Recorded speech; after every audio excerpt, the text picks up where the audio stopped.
পৃথিবীর মানুষ মাটির নিচে তেল পায়, গ্যাস পায়, সোনা পায়, রূপা পায়, আর ওই শয়তানরা শুধু মাটির নিচে মন্দির পায়। ওরে যদি উলঙ্গ করে পিটাতে পারতাম। ১৫০০ বছর আগে ওরা একটা ঘর শুধু আল্লাহর বাইতুল্লাহ কাবা শরীফ ভাঙার চেষ্টা করেছিল, ভাঙতে পারে নাই। ১.৫ কিলোমিটার আগ থেকে ওদেরকে কাঁচ ফেম মাকুল বানিয়ে দিয়েছে আল্লাহ। কি কথা বলে না কেন? আর এখন একটা দুইটা না, কতগুলো ঘর তারা ভেঙে দিল ধোয়া ধোয়া তুলে।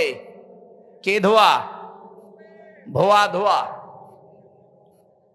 ওরা এখন ধোয়া তুলেছে যে এই জায়গায় নাকি মন্দির ছিল, এই জন্য ভেঙে এখন আবার মন্দির বানাবো।